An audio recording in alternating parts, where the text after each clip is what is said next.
Welcome to this edition of the Million Dollar Mastermind podcast. This is where we pick the brains of high achievers from all walks of life and get their hard-earned, real-world insights on winning. I'm your host, Larry Weidel. Hello, everyone. We're talking with world-traveling photographer and a man who does many workshops, does every version of education you could possibly do, uses every version of social media, I believe, to communicate and really inspire people to greatness in their own photographic journey.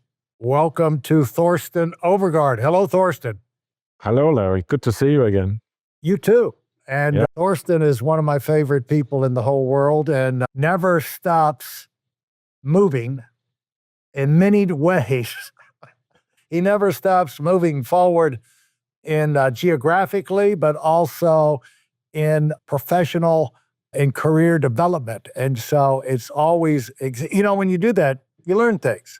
That's true. And Thorsten is always on the attack and comes up with a lot of interesting stuff, which is very educational. And he's a photographer, an educator. He's just about anything to do with in the world of communication and creation. And so what you been up to lately, Thorsten? I used to everything at the same time. So I'm finishing videos and books, and then I'm starting new books. I just came back from some travel and taking some photographs in UK. I came back a few days ago, and then I go to Singapore on first day, and then Sydney and Melbourne and Perth after that, and then back here. Yeah, so how many workshops do you do in a year? I think I do 20, 25. I kind of almost every year say I want to do less and be home more and write stuff and get stuff done. And then I end up adding stuff. Then like somebody's like, oh, you should come to Texas. I'm like, oh, let me see Texas. What's the weather in Texas? Okay, let's put Texas in March. And so it kind of keeps going like that. And I just added, Texas and I added Cincinnati. And then I'm going to Tokyo and Kyoto and then Taiwan and Korea is just so close. It's just a little hop. So I added those also. So there's like always a balance of, if we say when I travel, it's limited for how much I can get done. I can just catch up on the daily schedule and editing my photos and email and stuff, but not so much creating new stuff. And I actually you could say it's almost like my ideal since I was a teenager was to just sit on an island with a typewriter and an ashtray. Well, ashtray wasn't part of it when I was a teenager, but just sitting there in the shade and sit there in the shade and write like another Hemingway. Maker. Yeah. So that somehow is the ideal. But I mean, it's not that I love to travel, but I love to be places and see places and meet people. That's what I like about it. Yeah. If I could just teleport there, it would be much better. So talk to Elon Musk if he can do something about that. Get some teleportation going. He's probably working on it. Yeah. We all need some teleportation. Right. Yeah. Now, I think I like Thorsten. I've always liked Thorsten so much because he's interested in so many things. He's got, I would say, as a short attention span, which is not accurate. He's got a very good attention span, but he likes to move on to new projects. He's got a lot of ideas bubbling in his head, and he likes to try them. And usually something great will come from it. And you've created an astounding amount of content, information, books, courses, reviews on your website. It's become an indispensable site for photographers, but also especially for the Leica photographer. And as you and I know, the rest of the world may or may not know, Leica is the ultimate camera and super expensive. But if you really are into photography, a lot of times you find yourself wanting to shoot Leica cameras and lenses.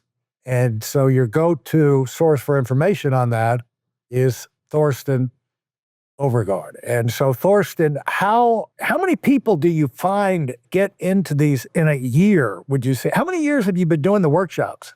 The workshops are probably done for like 14, 15 years, I think. Yeah. And so it's around 200 people. It's not an amazing, great amount if you look at it. But of course, 200 people that you meet in person, you spend 3 days with, and you stay in contact after also. So that is quite some people, compared to website and internet and downloads and stuff, it's like that's entirely different numbers, but it's also a different way of interacting. But you have built your business organically from the ground up, one day at a time, one workshop at a time, one article at a time.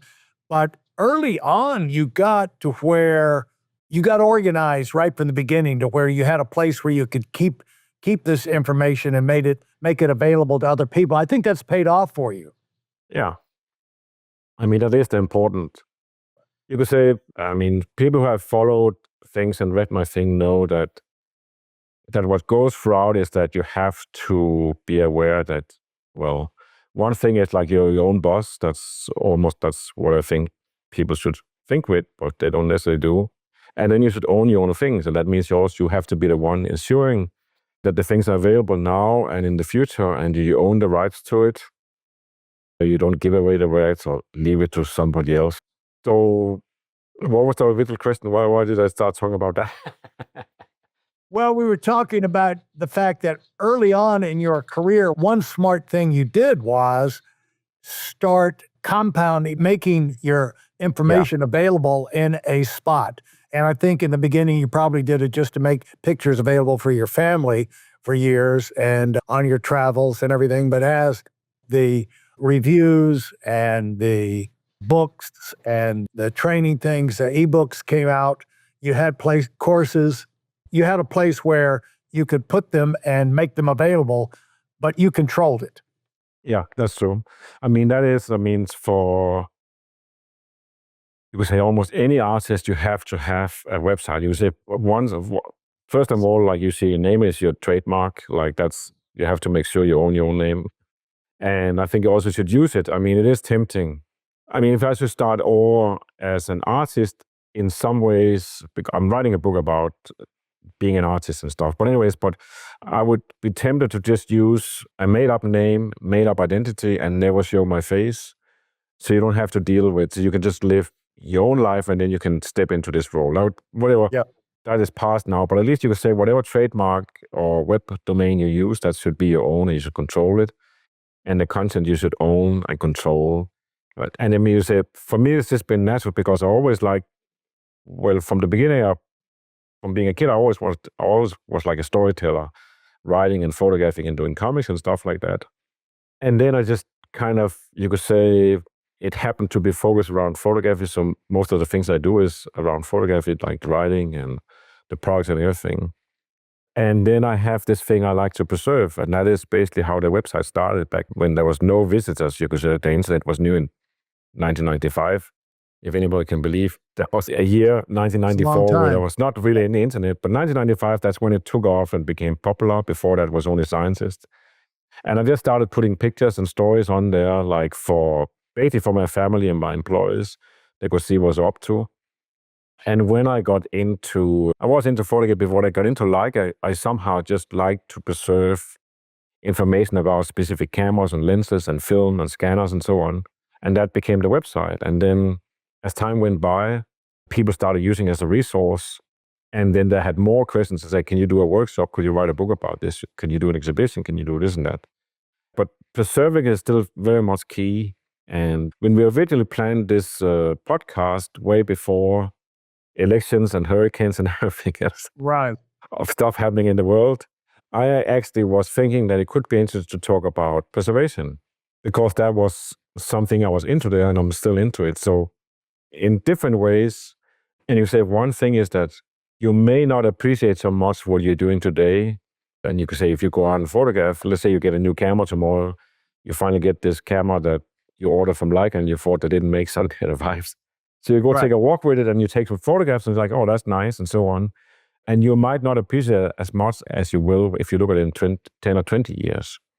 Because, I think we both live in a place where the sun shines every day, so there's nothing new about it. And there's palm trees and so on. For people in other parts of the world, that's very exotic and different, and they dream to be there. And you can also say that the world is going to look different in 10 or 20 years, and suddenly you could say just the fact that, for example, I was in Kyoto or I was in Berlin, it's suddenly like, that's an experience, that's a moment. And when you look at that again, it has much more value later than they had then. And part of preserving is, and that you have a workflow that those photos you take today goes into an archive and they're preserved so you can find them again, and people after can find them again. So that's the whole system. I mean, that's what I've written and taught about in the Light from Survival Kit and the Capture One Survival Kit, is like how to get work done easy but organized and high quality, and it remains backed up and everything. And you would say in my own case, that means like I put pictures in the archive every day, and the keyword, they're filed in different sizes for different use. And I even have a set of backup I have a fancy yellow Gucci bag for this, where I put in hard drives and it goes in a bank box. And just here before the hurricane, I had to check, is everything there, put in the bank box. And now I even have like some not very expensive bags. It's like $30, $40 for a whole kit for all the hard drives. But these that you have some radioactive stuff going on or electromagnetic stuff, then it's protected against that also. For those of you who are sick and tired of fooling around and are dead serious about wanting to move up fast, I've got something especially for you. I've combined the best insights from over 40 years in business and making $70 million in income and compressed them into a free webinar. That's right, it's a free resource. If you want to find out exactly what the concepts are that I use in coaching $1 million earners, register now at WeidelOnWinning.com. You'll discover the 5-part framework used by so many to reach their financial, personal, and professional goals.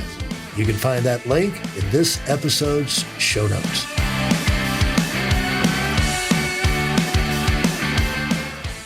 Now, is this if you're going through airport check-in or whatever? I mean, when do you have to check against that? Oh, that's just like you could say if there was, I think if you put a hard drive nearby an espresso machine or a microwave, you might actually have rays that would interrupt the thing. But you would say if you have terrorism, like of electromagnetic pulse, that's going to wipe out all digital media. So that's like all your cassette tapes, your tape backups, your hard drives. It doesn't matter if it's solid state or what it is. It's going to be wiped. And then you can put it in, what's called a ferro something bag. You can also buy a whole cave. You can sit and work in a cave like that, but there's no reason for that. So no signals can go through that. And that's also the bags that you buy if you want to put, if you don't want anybody to know where you are, you put your iPhone in that one and then there's no signal at all. So it's just like a lot of things I studied all the time. Okay, how do you do this? How do you protect this?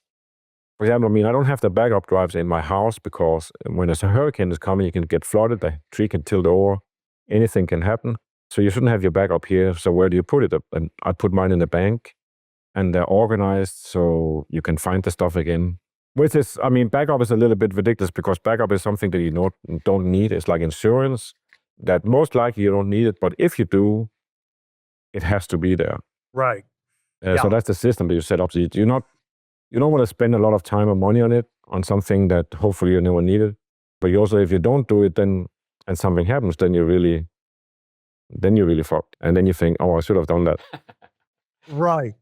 I want to tell you this before I forget it. Do you know that about related to owning your own, not giving away your copyright or your ownership of your intellectual property? It's like, I don't know if you know the story of Dolly Parton. And she was an incredible songwriter. And early in her career, she wrote a song and went to #1 with her singing it, I Will Always Love You. Yeah. And then it was #1. It was great. Yeah. Then all of a sudden, Elvis came along and he called her up and said, she does the Elvis accent, which is really good, but when she tells the story, but he wanted to record it. I love the song, love you, love to record it. And she said, I'm thrilled, go, go, go.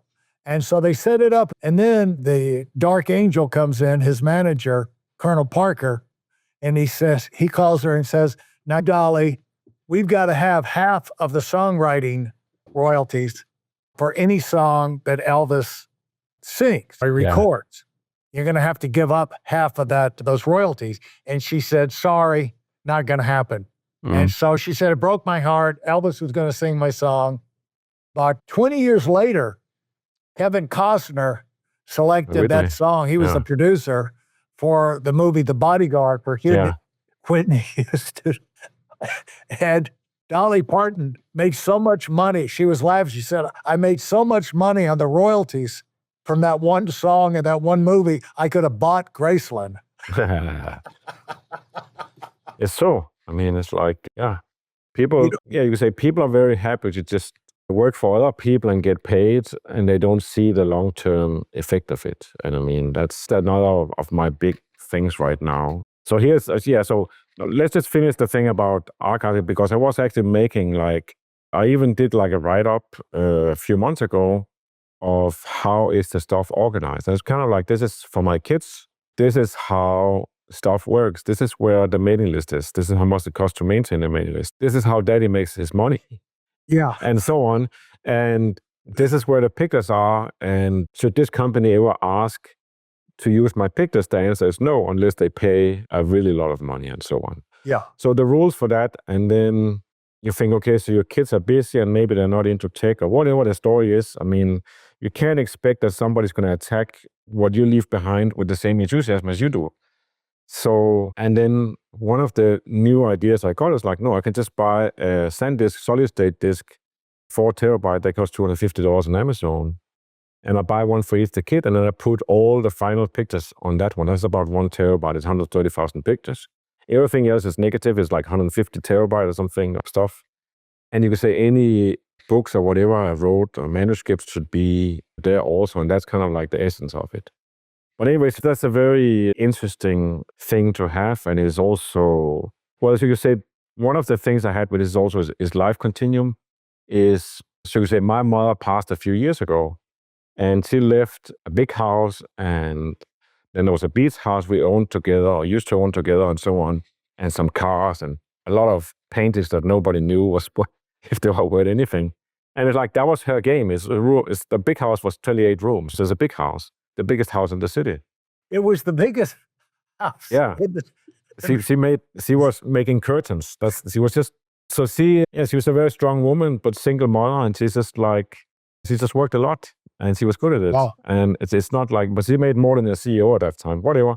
So she bought this house and renovated it and everything else, a nice garden and so on. And when she was passing away, well, she was ill on her way to Denmark, and I didn't know she was passing away. I was talking about the will with her. And I said, well, my brother, he really likes the house, so we should set up the will so he gets the house, and I'll take the beach house and nobody uses it. We're just going to sell it. And then everything in the house, he can just keep it, because he was anyways living there nearby. He would take care of it. And he said, it's kind of why would we divide it or try to just give it to him? And basically I also suggested, give it to the grandchildren, because we are adults. We don't need to inherit money. And says, no. And she's absolutely not to the grandkids. And also she said, I don't care about it. I said, listen, of course you do.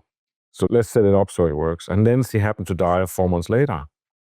Wow. And yeah, it was great. We got to do the last Christmas. We got the kids flown over from the US and everything.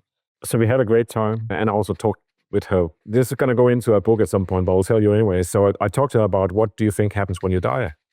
And she says, I don't know. I said, well, I mean, you don't believe in God and all this, so let's just rule that out. And I said, well, it could be that it's just black, that there's nothing.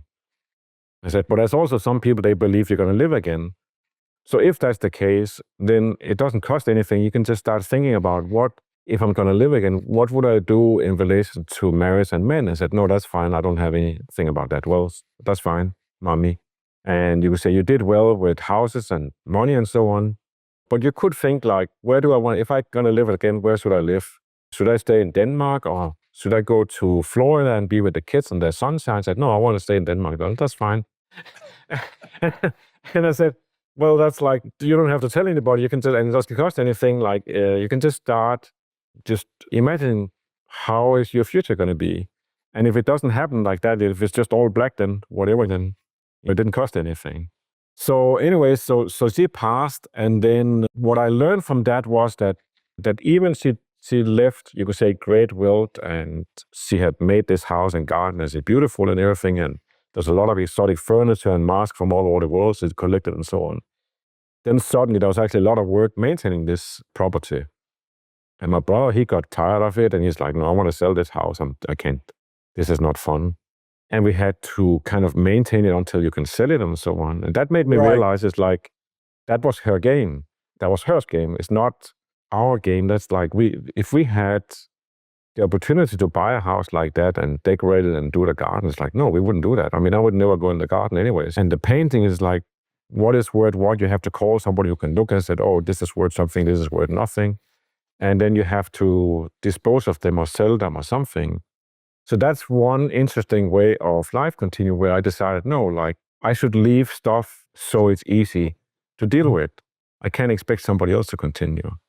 And then it's funny, I had a funny story that's also going to go into a book because I took a picture of it. So we were traveling, I think we were gone in Japan and Paris for 2 months, and we come back. And on the front yard of our house here in Florida, somebody parked a big old Mercedes from 74. So it's like, so we're like, in your yard. What the hell is going on with a big to sale sign on it? We're like, what the fuck is this? Like, get this thing out of here. And then goes and said, no, we're going to move in the week and somebody's going to buy it and nothing happens. And then we think, oh, maybe it's meant to be, maybe we're going to buy this car. Because I like old Mercedes like him. And it's actually nice. It needs to be washed and maybe a few other things.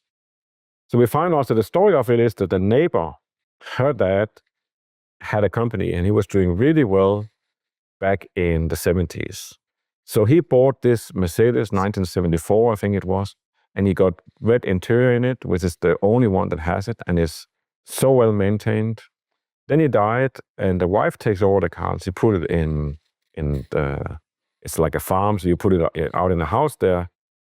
And all the birds shit on it and stuff like that, but it's still fairly protected. And then he dies, and then they leave it there for some years, and then 10 years ago, they take it here and put it in the garage.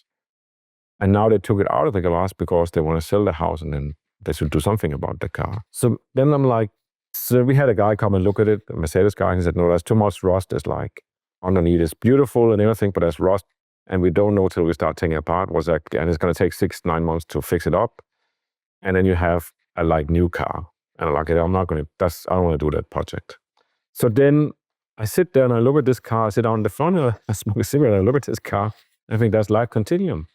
So you have this guy, he buy this amazing car and everybody's like, wow, that's a beautiful car. And then he dies and nobody fucking dares selling this car and just cash in the money and buy another car that they like. They keep this car and keep this car and keep this car till it just rot up and it's useless. And I mean, in the end, it basically would have to pay $500 for somebody to pick it up, or they can find somebody who wants to pay $3,000 for it. Yeah. And that's ridiculous. And that's just how it goes. That is like, so anyway, so we go back to archives. That's part of what I think about when I write articles and when I do photographs. One thing is I think, how can this book be valid in 50 or even 200 years? So one thing, I stopped writing about iPhone because nobody's going to know what an iPhone is in 200 years. Yeah. So I have to find a name so it's actually not about the time we live in or new technology of what we think is new technology, but it's the idea of whatever it is. And then it has to be preserved in a form so those that it might be of value for can actually find it and use it. And as you go through pictures, that's very interesting. There's so many great pictures. I'm sorry, there's many great pictures I took. Right. That you're always like concerned what I'm going to do now, and there's new camera coming, and now I'm going to Singapore. What should I photograph in Singapore? And should it be color or black and white? And how many megapixels? But stuff I did 10, 15, 20 years ago is almost sometimes like, maybe I should just sit down and go through the archive, you know? Thank you for listening to part 1 of this episode of the Million Dollar Mastermind podcast. Commit to your personal and professional evolution with our free training video. It's designed not just as an educational session, but as a transformative journey for those bold enough to aim for the stars. This isn't just any webinar. It's a roadmap to achieving the extraordinary. It's tailored for those who dare to dream big, and yes, it is completely free. Join us in a network of ambitious professionals ready to take their careers to new heights. Secure your spot now at weidelonwinning.com and let's unlock your potential together. Thanks for being part of this community.